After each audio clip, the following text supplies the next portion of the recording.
सोचिए, एक ऐसा खानदान जिसने 300 साल तक एक बहुत बड़े देश पर राज किया, रोमानोव राजवंश। लेकिन फिर एक सदी तक लगातार गलतियों का सिलसिला चलता रहा। तो नतीजा क्या होगा? जाहिर है, पूरा का पूरा साम्राज्य ताश के पत्तों की तरह बिखर जाता है। तो सवाल ये है कि ये सब शुरू कहां से हुआ।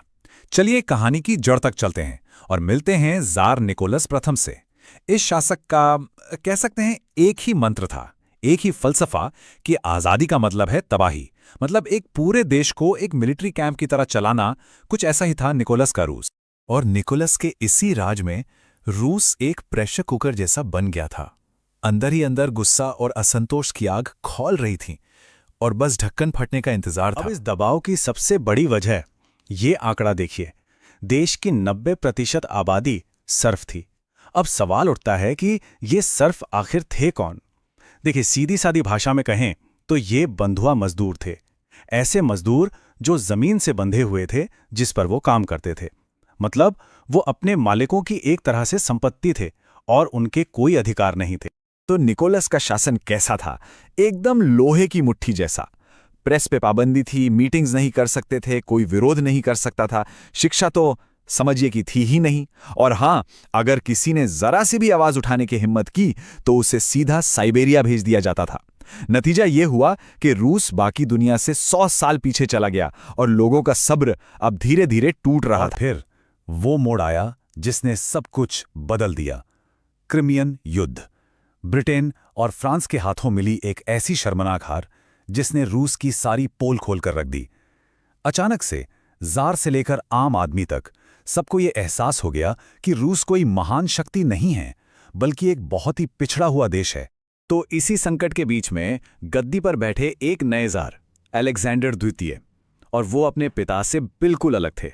वो जानते थे कि अब बदलाव लाना ही होगा। उन्होंने सुधार की कोशिशें भी की, लेकिन जैसा कि आगे पता चलेगा, उन कोशिशों की कीमत बहुत ही जानलेवा साबित हुई। पिता और बेटे में जमीन आसमान का फर्क था।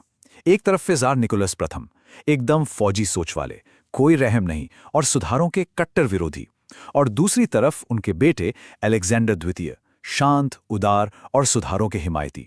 वाकई रूस के लिए ये एक बहुत बड़ा बदलाव था। और फिर 1861 में अलेक्जेंडर ने एक ऐसा कदम उठाया जो इतिहास में दर्ज हो गया। उन्होंने 2,30,00,000 सर्फों को आजाद कर दिया। सुनने में तो ये बहुत अच्छा लगता है ना?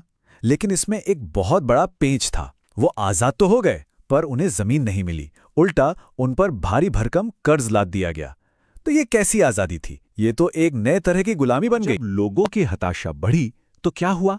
क्रांतिकारी समूह बनने लगे और इन समूहों का एक ही मकसद था, जार को खत्म करना।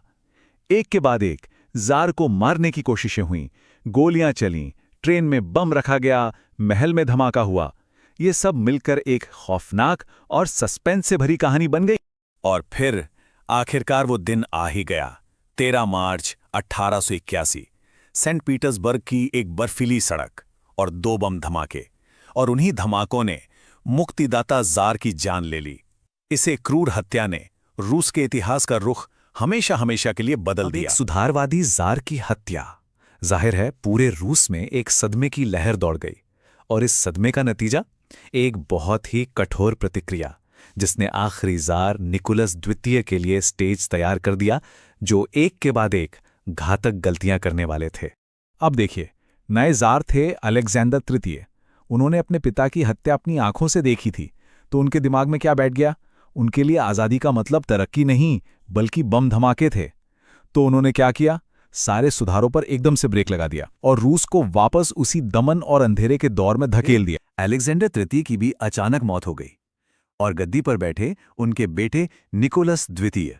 अब निकोलस द्वितीय एक बहुत ही भले पारिवारिक इंसान थे, लेकिन एक ऐसे देश पर राज करने के लिए वो बिल्कुल भी तैयार नहीं थे, जो किसी भी पल एक ज्वालामुखी की तरफ फट सकता था। और फिर आया साल 1905, जो अपने साथ एक के बाद एक तबाही लेकर आया।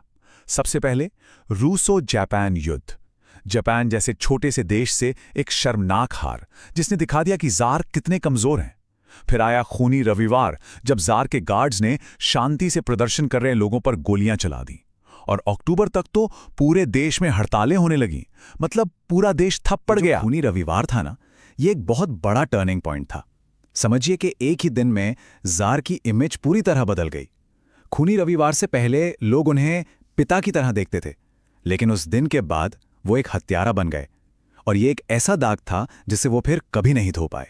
तो जार की इमेज अब तक पूरी तरह बर्बाद हो चुकी थी और देश में हर तरफ उथल-पुथल थी। लेकिन कहानी में अभी 2 आखिरी चिंगारियां बाकी थी, जो इस ज्वालामुखी को पूरी तरह से फोड़ने वाली थी।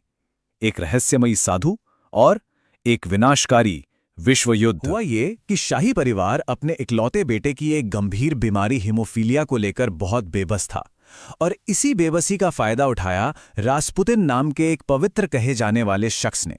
उसने दावा किया कि वो जार के बेटे को ठीक कर सकता है, और इसी के चलते उसने सरकार पर एक ऐसा कंट्रोल बना लिया जिसकी कोई कल्पना भी नहीं कर सकता था। अब रास्पुतिन के इस बढ़ते प्रभाव से रूस के अमीर लोग तंग आ चुके थे, तो उन्होंने उसकी हत्या करने का फैसला किया। लेकिन रास्पुतिन को मारना इतना आसान नहीं था। उसे जहर दिया गया, उस पर गोलियां चलाई गईं, उसे पीटा गया और आखिर में उसे बांधकर नदी में फेंक दिया गया। उसका इस तरह से ना मरना अपने आप में एक किंवदंती बन गया। फिर आया फरवरी 1917। पहले विश्व युद्ध की वजह से देश में रोटी की भारी कमी हो गई थी, तो भूखी औरतें सड़कों पर उतर आईं। लेकिन इस बार कुछ अलग हुआ। जब सैनिकों को उन पर गोली चलाने का हुक्म दिया गया, तो उन्होंने इनकार कर दिया और लोगों के साथ खड़े हो गए। और बस उसी पल जार की सारी सत्ता हवा में उड़ गई। और बस खेल खत्म। निकोलस द्वितीय ने गद्दी छोड़ने के कागजों पर साइन कर दिए, और इसके साथ ही रोमानोव खानदान का 300 साल लंबा शासन हमेशा के लिए समाप्त हो गया। तो जार तो चले गए, लेकिन रूस में एक अजीब सा खालीपन, एक पावर वैक्यूम पैदा हो गया। हर तरफ अराजकता थी, और इसी माहौल ने एक नई और कट्टरपंथी ताकत के लिए दरवाजा खोल दिया, बोल्शेविक। देखिए, जार के जाने के बाद जो नई सरकार बनी, उसने एक बहुत बहुत बड़ी गलती की। उसने पहले विश्व युद्ध में लड़ाई जारी रखने का फैसला किया, वही युद्ध जिसने पूरे देश को बर्बाद कर दिया था।